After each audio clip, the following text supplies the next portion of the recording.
$3. That's it. For less than the price of a coffee, you can completely wipe out rust. Not slow it down, not temporarily protect against it, but end it in a way most people never even hear about. A simple liquid, something you can mix at home in a basic container, can be applied directly to metal and completely change how corrosion behaves. No heavy tools, no sanding, no grinding, no expensive coatings, and no need to visit a mechanic or a workshop. It sounds unrealistic, and that's exactly why it stays under the radar. Because this isn't some modern breakthrough or newly discovered formula. Versions of this method existed long before industrial products, long before branded rust solutions, and long before rust repair became a business. Blacksmiths understood it centuries ago. Wartime engineers relied on similar principles in extreme conditions. Even ancient craftsmen, separated by geography and time, stumbled upon the same approach using natural materials around them. That kind of repeated discovery is not a coincidence. It points to something fundamentally real. So if a solution this cheap, this simple, and this effective has been known for so long, why are people still spending huge amounts of money fixing rust damage? Why do most products only promise to slow corrosion instead of actually stopping its progression? And why is this method almost never mentioned in everyday repair advice? Because rust is not just a chemical reaction, it has become an economic system. Entire industries depend on the fact that metal continues to corrode over time. Every rusted component, every replacement part, every repair bill contributes to a cycle that keeps repeating. If a low-cost method could disrupt that cycle in a meaningful way, it wouldn't just save money, it would challenge the way the system operates. That's why this approach didn't disappear overnight or get officially banned. Instead, it quietly faded from common knowledge. The idea was absorbed, modified, repackaged, and reintroduced under different names and higher price points, making it almost unrecognizable to the average person.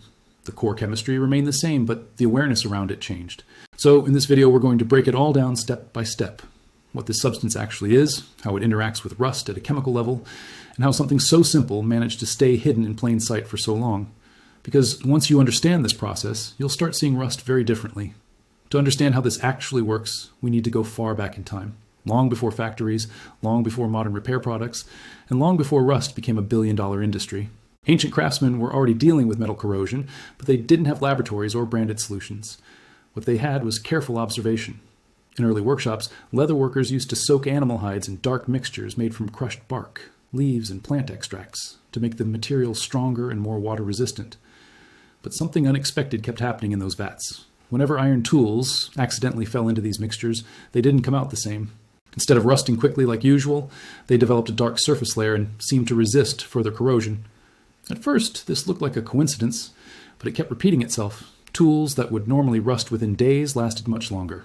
Metal exposed to moisture behaved differently after being treated in these solutions. Over time, blacksmiths began to notice this pattern and started using it intentionally. They dipped tools, weapons, and metal parts into these plant-based liquids before storage or use. As this practice spread, the results became harder to ignore. Across different regions and climates, especially in humid environments where rust should have destroyed metal quickly, treated tools lasted significantly longer. What makes this even more interesting is that completely different cultures discovered similar methods on their own. They used different plants, different preparation techniques, and different names for the process, but the effect was always consistent. Corrosion slowed down dramatically, and in some cases seemed to stop progressing. This wasn't mythology or coincidence. It was a repeating pattern driven by real chemistry, even if they didn't understand it at the time. When separate civilizations arrive at the same solution without any connection, it usually means there is a fundamental principle behind it. These craftsmen didn't know the science or the molecular reactions involved, but they clearly understood the outcome. Treating metal with certain natural compounds changed the way rust behaved. For centuries, this knowledge was passed down quietly from one generation to another. It wasn't written in textbooks or protected by patents. It didn't belong to any company or brand. It was simply practical knowledge that worked. But as industries developed and large-scale manufacturing took over, many of these simple, effective methods began to fade into the background, replaced by commercial products, standardized processes, and a system that turned rust into a recurring problem instead of a solved one. So what exactly is happening here? Why did these ancient methods work so consistently across different cultures and environments? The answer lies in chemistry, specifically how rust behaves at a molecular level. Rust is not just a surface stain. It is a chemical compound known as iron oxide, formed when iron reacts with oxygen and moisture. This reaction doesn't stop on its own. Once it begins, it keeps spreading deeper into the metal, weakening it over time. That's why rust is so destructive. It feeds on itself. Now here's where things get interesting. Certain natural compounds found in plants, especially those in bark, leaves, and seeds, contain high levels of tannins. When these tannins come into contact with rusted iron, they don't just sit on top like a coating. They react with the iron oxide itself. Instead of allowing rust to continue spreading, this reaction transforms it into a completely different compound known as iron tannate. This transformation changes everything. Iron tannate is dark in color, stable, and far less reactive than rust. Unlike loose, flaky corrosion that keeps expanding, this new layer forms a tight, bonded surface on the metal. In simple terms, the active rust gets converted into a more stable barrier. Instead of fighting rust from the outside, the reaction changes it from the inside. This is why the effect seemed almost permanent to early craftsmen. They weren't just protecting the metal, they were altering the rust itself. And once that unstable rust layer is converted, it no longer behaves the same way under normal conditions. It doesn't spread easily, and it creates a surface that can hold oils, paints, or other protective layers much more effectively. Modern science eventually studied and confirmed this reaction, identifying tannic acid as one of the key compounds responsible for this process. But the core idea hasn't changed from what those early craftsmen observed centuries ago. It's not about covering rust, it's about transforming it. And that's the part most people still don't fully understand today. Because if rust can be converted into something stable instead of constantly removed and repainted, then the entire approach to corrosion changes. It stops being a cycle of damage and repair, and starts becoming a one-time chemical shift that alters how the metal behaves moving forward. By the time the modern world entered large-scale industrial warfare, rust was no longer just an inconvenience. It had become a serious operational problem. During the early 20th century, especially around the Second World War period, armies were moving massive amounts of metal equipment across oceans, deserts, and tropical regions. Vehicles, weapons, storage units, and structural components were constantly exposed to moisture, salt, and extreme weather conditions. Under those circumstances, corrosion wasn't just damaging, it could directly affect performance and reliability. Military researchers began testing different ways to slow down or manage rust, experimenting with oils, coatings, and early chemical treatments. Among these methods, tannin-based solutions started gaining attention because of how differently they behaved compared to traditional coatings. Instead of simply covering the surface, these treatments reacted with existing rust and changed its structure. In controlled tests, metal surfaces treated with tannin compounds showed significantly better resistance to further corrosion when compared to untreated samples. Reports from that era indicate that such treatments were used on various types of equipment, especially where quick field maintenance was required. The advantage was simple. The solution didn't need perfect surface preparation, and it could be applied without specialized tools. In situations where sanding or repainting wasn't practical, converting the existing rust into a more stable layer offered a faster and more efficient alternative. What made this approach stand out was not just performance, but practicality. It worked on already rusted surfaces, reduced further corrosion under normal exposure, and created a base that could accept additional protective coatings if needed. For large-scale operations where time, cost, and simplicity mattered, that combination was extremely valuable. After the war, industrial production expanded rapidly, and chemical manufacturing evolved alongside it. New synthetic coatings, primers, and rust prevention products entered the market, backed by large-scale production and commercial distribution. While tannin-based chemistry didn't disappear, it gradually became one component among many in modern formulations, rather than something people used directly in its simplest form. Over time, the focus shifted toward packaged solutions, branded products, and repeat-use systems designed for long-term maintenance cycles. The underlying chemistry, converting unstable rust into a more stable compound, remained part of these products, but the way it was presented to the public changed significantly. So, while the idea of transforming rust instead of constantly removing it had already proven useful in demanding real-world conditions, it slowly moved out of direct visibility. What stayed visible instead were the finished products, the systems, and the services built around that same principle, often without clearly explaining the simple reaction at the core of it. Once the war ended and industries began scaling at a global level, something important started to shift. Manufacturing expanded, supply chains grew, and entire markets were built around maintenance, repair, and replacement. Metal corrosion, especially rust, quietly became one of the biggest recurring problems feeding that system. It wasn't just a technical issue anymore, it was an economic driver. Think about how many things rust affects: vehicle frames, exhaust systems, tools, storage units, construction materials. Most of these aren't replaced because they fail instantly, but because corrosion slowly weakens them over time. And that slow damage creates a cycle: inspect, repair, replace, repeat. And that cycle generates massive, continuous revenue across multiple industries. Now place a low-cost solution into that system, something simple that can reduce or significantly slow that cycle using basic chemistry. It doesn't need to be perfect or magical to create disruption. Even a partial reduction in repeat repairs would shift how money flows through that entire ecosystem. And that's where things become interesting. Instead of promoting raw, simple chemical methods directly to the public, the approach evolved. The same underlying principles were integrated into commercial products, combined with solvents, additives, and protective coatings, then packaged, branded, and priced for retail and professional use.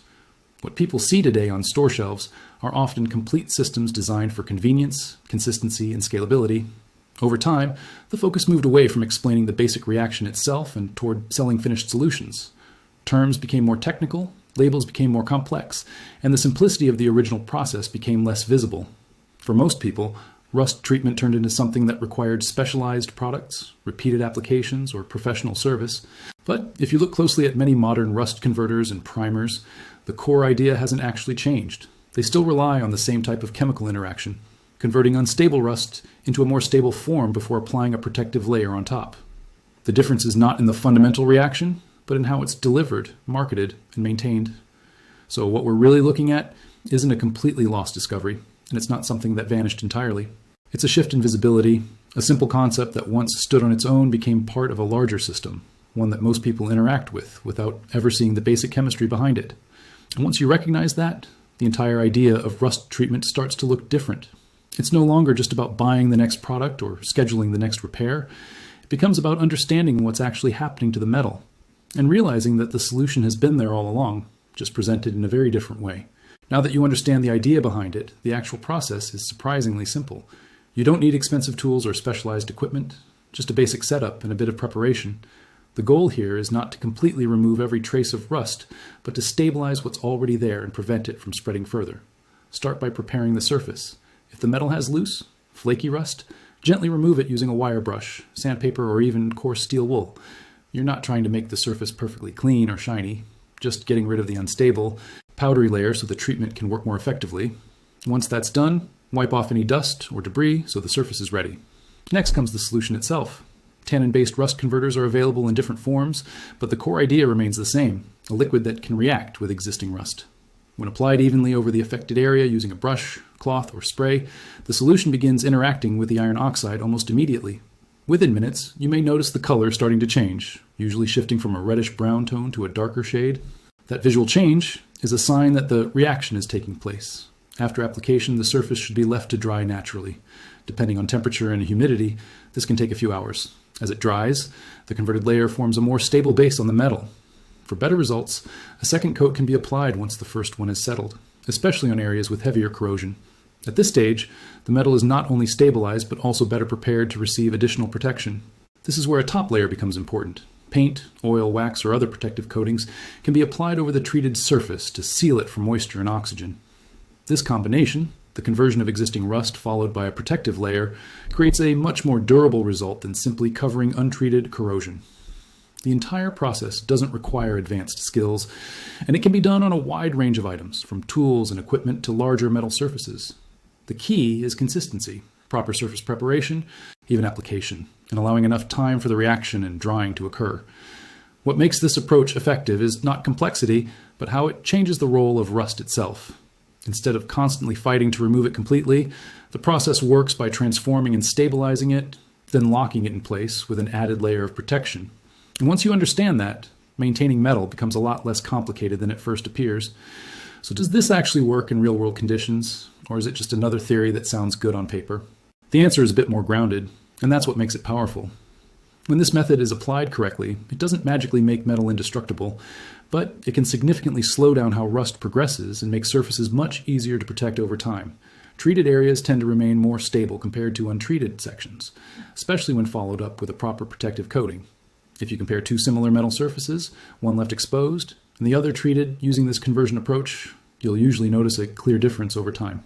The untreated surface continues to develop fresh corrosion, spreading and weakening gradually. The treated one, on the other hand, tends to hold its condition longer with less aggressive rust activity. It's not about stopping nature completely, but about changing how fast and how aggressively that process takes place. And that brings us to the bigger picture. For decades, most people have been taught to see rust as something that must be constantly removed, repainted, and repaired again and again. But once you understand that rust can be chemically transformed and stabilized before adding protection, the entire approach shifts. It becomes less about fighting a losing battle and more about managing the material in a smarter way.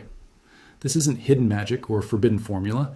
It's basic chemistry that has been observed, tested, and used in different forms for a very long time. The difference today is awareness. Most people simply aren't shown the underlying idea. They're shown finished products and repeat solutions instead. And when you don't see the principle, you don't question the cycle. Now you do. So the next time you see rust forming on a tool, a surface, or a piece of equipment, you'll know there's more than one way to deal with it. Not just removal, not just replacement, but transformation, followed by protection. If this changed the way you think about rust even a little, share it with someone who still believes corrosion is just something you have to live with. And if you want more breakdowns like this, simple ideas explained clearly, stay tuned, because there's a lot more hiding in plain sight than most people realize.